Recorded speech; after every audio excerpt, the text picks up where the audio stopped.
Nagaaniif araarri Waaqayyo Gooftaa isiniif haa ta'u.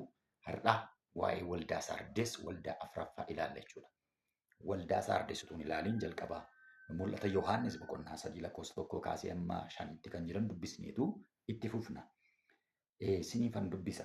Gara ergamaa waldaa Saardesitti ergaan kun isa hafuurota Waaqayyoof hojjetan 7 urjoota 7 qabu biraa dhufe jedhi caafi.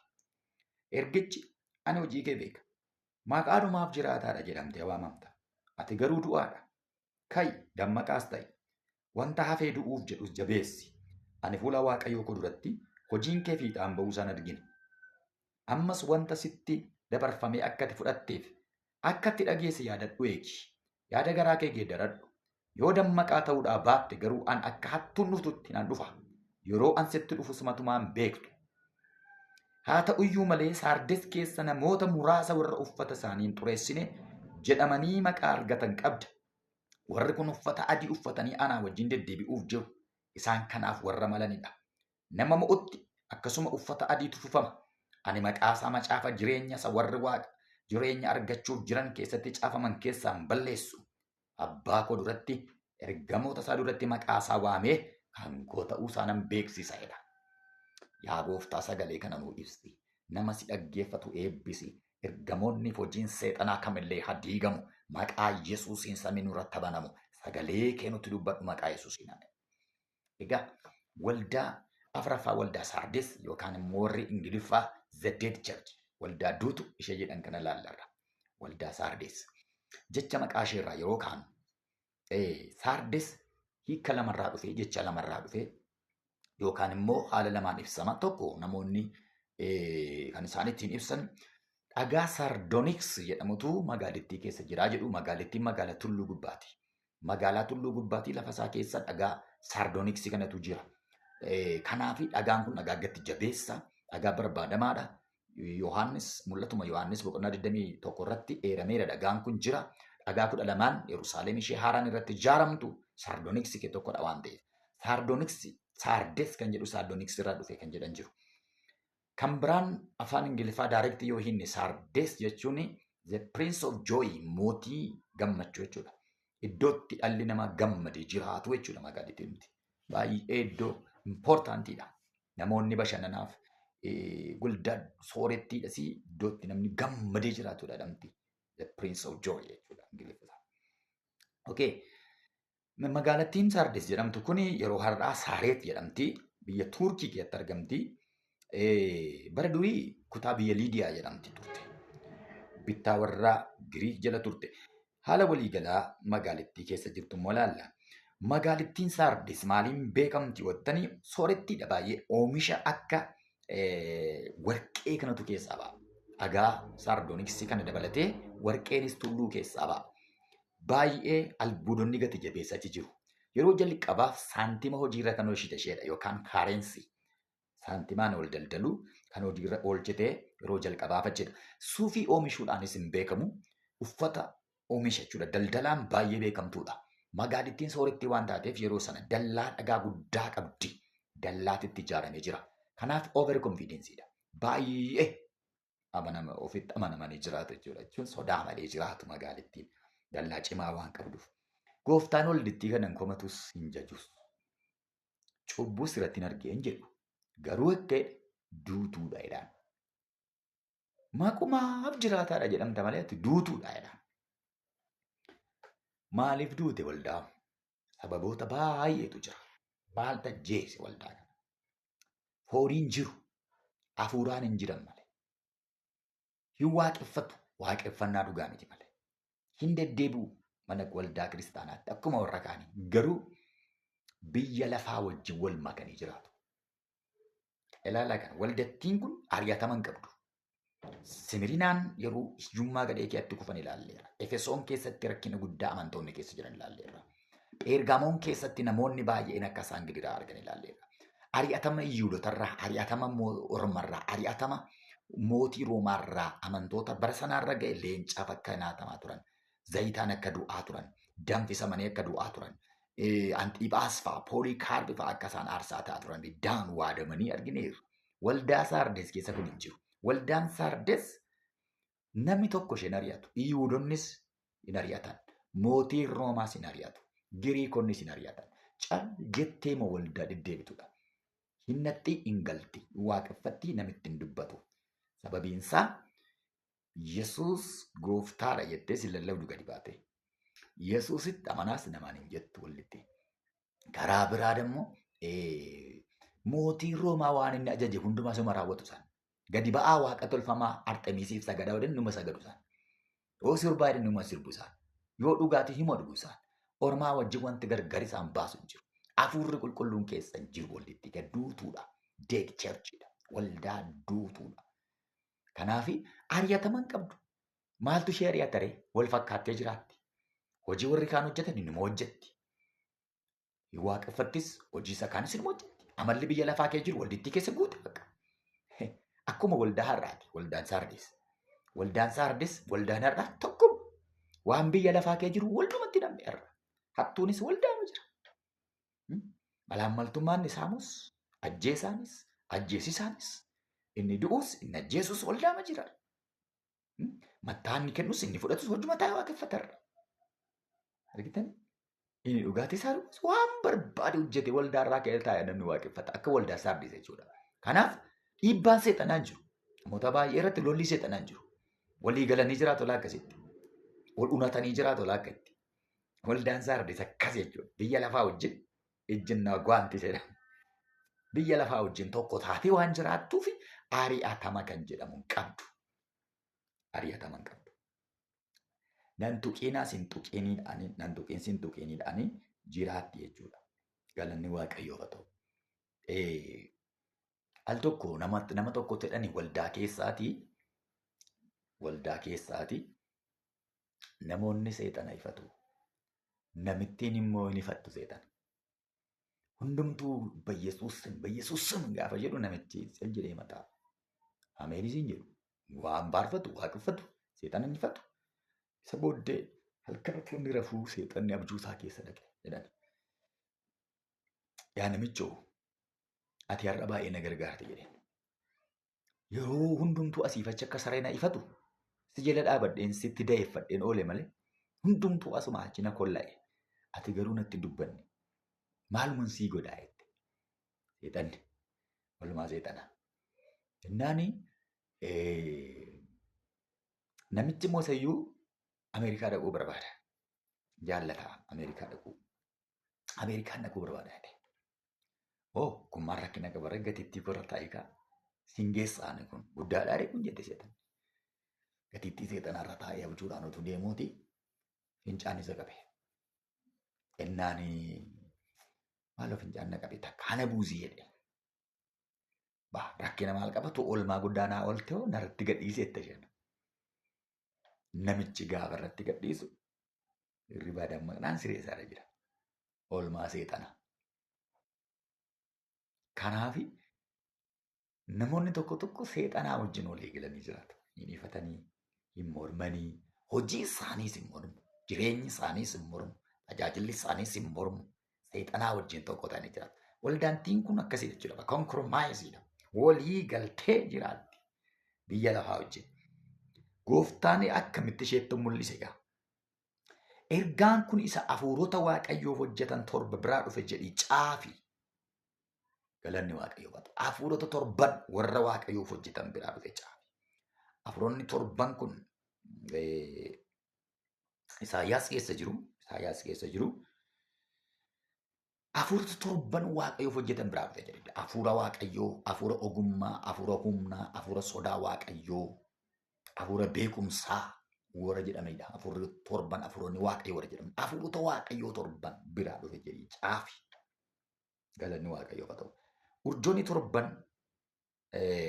Urjoota torban kan jedhu suni ergamoota waldaa torbanii akka ta'e yeroo duraa isinii kaaseera. Waaqayyoo waan hundumaa beeka jechuudha. Waan hundumaa arga. Hafuurri Waaqayyoo beekaadha. Haala ati jirtu beekaanii jedhaanii jira. Gooftaa waldittiidhaan maal jedhe? Ani hojii kee beeka jedheen. Maqaa dhumaaf jiraataa jedhamta jedheen. Ati garuu duutuudha.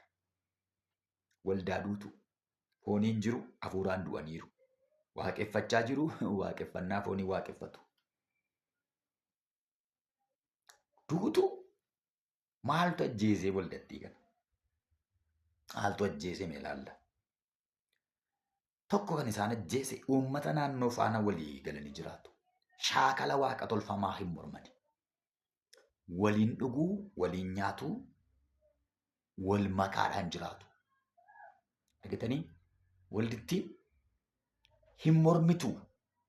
Isa waaqayyo mormaa jedhe hin mormitu. Isa dhiisaa jedhanis hin dhiiftu. Akkuma biyyi ta'e taati. Akkuma birritti fiigetti fiigu. Yoo namni achi fiige achuma fiigu, yoo namni as fiige as fiigu. Kanaaf akka baraatti jiraatu. Akka waldaatti miti. Akka baraa ta'u.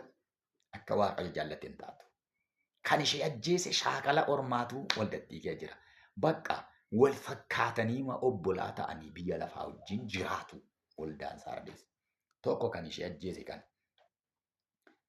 Kan biraan waan hunda mijeeffatanii sooromanii jiraatu. Waaqa tolfamaa hin tuqan. Waaqa tolfamaan balaaleffatan. Waaqa tolfamaa hin jibban. Yoo daldala keessan irratti waaqa tolfamaa fakkii isaa kaafadhaa jedhame immoo kaafatu isaan. Yoo kottaa waaqa tolfamaa guyyaa isaatti har'an saganna jedhanii numa sagadu isaan. Kanaaf waldaan kun soorettiidha. Baay'ee kan isin qabeenya guddaa sochoofti. Qabeenya guddaa qabdi waldaan Saardees. Waan ijaan mul'atu waldaa keessatti waan hundumtu fulfiiliidha. Guutee jira bakka. Meeshaa guuteedha bakka waldaa sana keessa. Qabeenyi jira kaa. Namni isaan dhowwan jiru daldalanii soorejiidha amantoonni isaanii. Bakka an barbaadan hojjetanii jiraatu waan ta'eef. Waldaa sooretti, waldaa gamoo bareedaa qabdu, waldaa qabeenya guddaa sochoostu, waldaa afurri waaqayyoo keessaa du'e. Waaqayyoon nu haa gargaaru. Kan biraan maaltu waldeetti ajjeese jettanii kiristaanummaa foolii Kiristoos hin qabne jiraatti. Hafuura qulqulluutu keessaa du'e. Fooniin jiru hafuuraan du'an. Duutuudha kan gooftaan ittiin jedhu hafuura qulqulluutu keessaa du'e waldeetti gara. Bakka dhaamuuf ibsaa ishee dhaamuuf kaate jechuudha. Bil ishee jettu. Hafuurri qulqulluun jedhee waldeetti keessaa dhaabateera. Akka bara ammaa jechuudha. Baay'ee kan isin dhibu saba koo. Bara jalqabaa bara 90moota keessa yoo ilaaltan, bara 80moota keessa yoo ilaaltan, waldaan kiristaanaa Itoophiyaa keessa jirtu baay'ee hafuura qulqulluudhaan ho'itu. Hafuura qulqulluudhaan guutamanii namoonni awwaara keessa gangalatu. Waaqeffannaan jalqabnaa namni machaa'utti ka'a. Lallabamuun jalqabnaa namni machaa'utti ka'a. 2000 gara jalqabaa keessa yoo akkas ture. Amma garuu akka nama mana gaddaa dhaqeetti namni azzanee gala. Akka nama mana gaddaa dhaqeetti namni waldaa dhaqee galama. Maaltu kana godhe? Duute waldaan. Hafuuraan duute waldaan irraa. Jirti fakkaatti hin jirtu. Gamooti ijaarame malee hafuurri hin jiru. Fooqii ofirra keenya malee abjuun hin jiru. Meeshaa guuttanne malee hafuurri hin jiru. Waaqeffannaa dhugaan hin jiru. Argitanii hafuurri qulqulluun waldaa keessaa naman sochoosamu. Hafuurri qulqulluun akkas jedhan jedhamamu.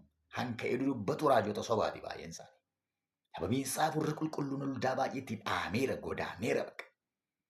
Sababanni godaaneef namni ergaa dhabeetu gara raajota sobduutti manca'e. Gara raajota sobdootaatti kan namni galagalee fi hafuura qulqulluutu waldaa kiristaanaa keessaa dhaame. Nama ofirraa dhaamse. Kanaaf ergaan hin jiru. Ergaa barbaacha qaaree gamaa gaman sharaa jala naannaa oolan. Isaan immoo guyyoomsanii nama saama oolu. Isa kana yeroo biraatti dhufna garuu. Kanaaf hafuurri qulqulluun waldattii Saardees keessaa waan dhaameefidha. Ani ishee ajjeese. Waldaa keessa hafuurri qulqulluun hin jiru taanaan ikkoo duutuudha. Nama hafuurri qulqulluun keessa hin jirre kan hin komatamne ikkoo du'aadha. Hafuuraan du'anii waldattiin. Hafuura qulqulluu ajjeesani. Hafuura qulqulluu ajjeesani. Waaqa tolfamaa Siibeelee kan jedhamtutu magaalattii keessa jira. Siibeeleen kuni waaqa du'aa kaastu jedhamti amanamti. Waaqa du'aa kaastu jedhamti. Kanaaf yoo ijoolleen jalaa duute yookaan immoo namni jalaa du'e waaqa tolfamtuu Siibeelee kana bira geeffatu hafuuratti deebistii jechuudha. Manaafistiidha yookaan immoo seexanaan hojjetti waaqittiin. Waaqa kana bira geeffatu du'aa kaaftii jedhanii amanu. Yesuusiin caalaa waldittiin kun waaqa tolfamaa sana amantii jechuudha. Kanaaf gooftaan duutuudha jedheen waa'ee du'aa beeku waan ta'eef waa'ee du'aatti kaasee waldaa duutuutti jedha. Duutuudha waaqayyoon dhiiftee gara xonqaa hidhatti. Waldaa duutuudha. Yesuus Kiristoosiin dhiiftee hafuura situ natti deebisa jettee saayibeelee kana bira naanna'aa oolu jechuudha. Jarris dhaqanii kun warra kaanii. Kun warra kaanii. Waaqeffannaa amalaa waaqeffatu. Waaqeffannaa amalaa waaqeffatu. Hojii hafuuraa tokkoyyuu waldattii keessa hin jiru. Maal jechuudha kun? Waaqeffannaan amalaa sanbatan naqu hin galu deebi'anii. Bakka harkuma isaanii cabaccabanii takka faarfatanii sirna sagadaa geggeeffatanii manatti galu. Normaal. Normaal akkuma jarri keenya dhagaa dhungatanii galan jechuudha. Akkasuma waaqeffannaa amalaa seexaniin iyyuu dhukkubsataan hin fayyu. Namni hin dammaqu rivaayivaaliin hin jiru.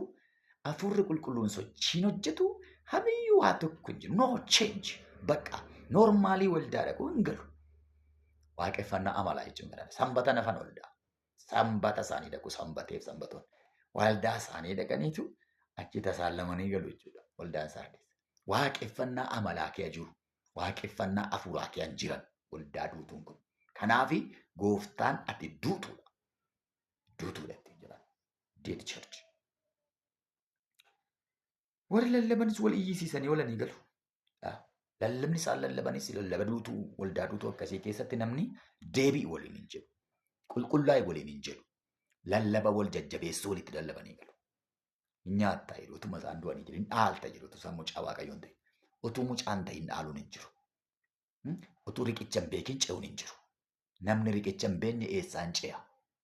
Hin ceeta, hin nyaatta, hin dhaalta.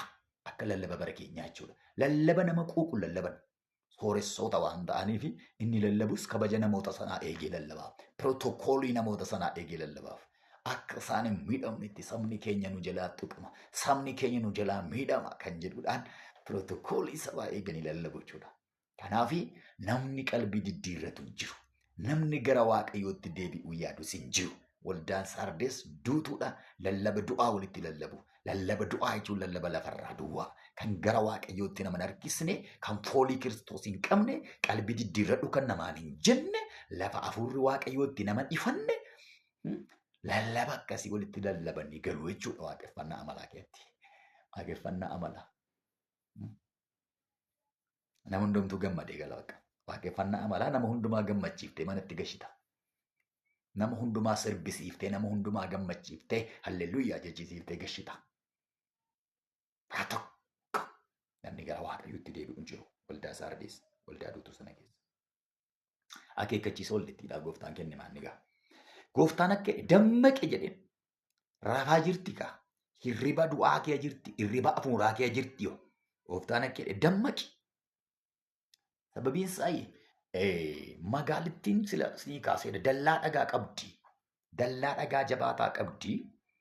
Waan ta'eefi konfidensiidhaan jiraatu biyya sun. Utuma dallaa qabanii garuu si'a sadii saamaman. Magaalittiin si'a sadii hattootaan saamamteetti. Saamamteetti. Dallaa sanatti konfidensii godhatanii. Si'a sadii saamamte. Kanaaf dallaa ijaaranii rafu isaan. Rafanii saamaman. Gooftaan ammas akka dammaqii jedhaan. Konfidensiidhaan jiraatti dammaqii. Dammaqii jedhaanii jira. Waldattiin akkuma magaalaa sanaa of jajji waan ta'eef. Sooreejiidha waan ta'eef. Hafuuraan duutu. Yoo dammaquu ta'uudhaa baatte akka hattuuttan sitti dhufa jedhaan. Diingatan sirra ba'a jechuudha.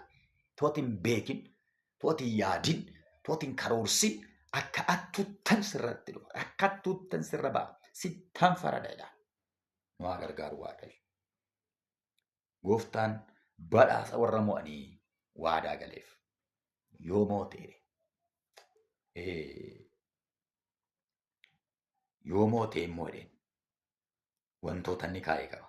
Garuu waan hin cimse isinitti waldaa duutuu deed churchii kana keessa namoota muraasa uffata adii uffatan qabda jedheen.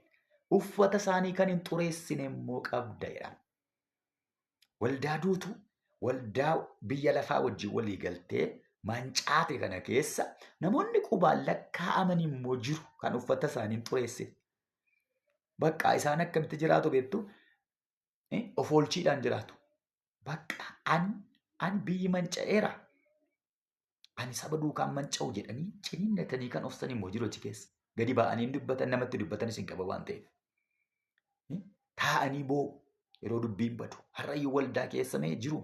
Uffata adii kan uffatan jiru. Uffata isaanii kan hin xureessine jiru.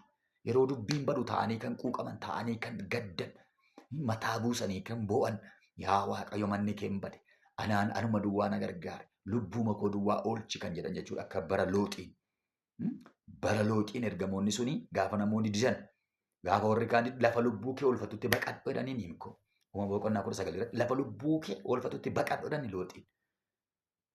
Bara of oolchiidha. Waldittiin kana kee galte waan ta'eef namoonni muraasi sun of oolchiidha. Bakka ofii isaanii of oolchuu duwwaadhaaf waldaa keessa taa'u. Arrayyoo akkasidha namoonni baay'ee. Gadi ba'anii dubbachuu hin danda'an. Namni isaan irraan fudhatu. Lallaba gowwaa jedhanii waan qeeqamanii fi waa'een qulqullummaa hin dubbatamu waan ta'eef, waa'een qulqullummaa, waa'een mootummaa waaqaa lallabamu waan ta'eef, namoonni hin gaddu ta'anii bakka keessa isaaniitti gaddu. Uffata isaanii hin xureessuun barbaadan. Namootaa wajjin uffata isaanii hin xureessan. Biyya laalan hin xureessan. Garuu of oolchiidhumaaf taa'u. Istaandii baay'ee ta'anii taa'u. Gooftaa isaanii kan eeggatan jiru. Kanaaf waldittii duutuu kana keessa namoota muraasa qabdi. Namoota uffata isaanii hin xureessine qabdi. Waaqayyo gooftaan warra akkasii barbaada. Namoota uffata isaanii hin xureessine qaba. Kanaaf gooftaan akka jedhe yoo moote jedhaan qalbii diddiirradhu jedhee kennee akeekkachiisa laateera. Yoo mooteedhaan uffata adiitu sitti uffifamaa jedhaan. Akkuma warra kanaa atis uffata adii uffatta. Koottuu deebi'i. Irribaa ka'i. Du'a keessaa ka'i. Dammaqaa ta'i. Uffata adiin sitti uffisa. Nama mo'utti uffata adiitu uffifama. Waa'ee uffata adii waldaa isa darbe irratti waldaa Pergaamoon irratti isinitti himeera. Dhagaa calaqqisaa yookaan nacci libsi uffata adii inni jedhu sun hiika maalii akka isaan qaban isinitti kaaseera marra hin deebi'u. Kanaaf uffata adiin sitti uffisaa jedhaan. Uffati adiin uffata waaqarraati. Mul'ata Yohaannis boqonnaa 7 irratti warri gidiraas hamaa keessa darban sun uffata adiitu kennameef jedha. Uffata adii sanaaf fudhataniitu fuula teessichaatti dhiyaatan jedha. Uffata adii warra uffate fuula teessa waaqayyootti dhiyaatu. Hoolicha kan simatan warra uffata adii uffatanidha. Warra wayyaa isaanii hin xureessinedha. Warra hamma dhumaatti gooftaa isaanii eeggatanidha. Kanaaf waldaa Saardesiin yoo mootee uffata adiitu sitti uffifamaadha. Atis si dhaggeeffataa koo yoo moote uffata adii uffatta. Uffata dhiiga hoolichaatiin miiccame. Uffata ittiin waaqayyo duratti dhiyaattu. Uffata ittiin cidha hoolichaa irratti hirmaattu. Uffata adiitu sitti kennama. Uffata adiidha badhaafamta. Uffanni adiin kan warra mo'aniiti. Uffata adiin kan warra you are free jedhamaniiti. Ati bilisa yakki sirra hin jiru warra jedhamantu uffata adii uffata waan ta'eef. Waaqayyo gooftaan nu gargaaru. Yaa waaqayyo nama si dhaggeeffate kanatti eebbisi. Lallabi kun barsiifni kun jireenya nama kanaa haa geeddaru. Namni kun geeddarame nama kan biraas haa geeddaru. Maqaa gooftaa Yesuusii waan nu dhageesseef yaa galatu. Ameen.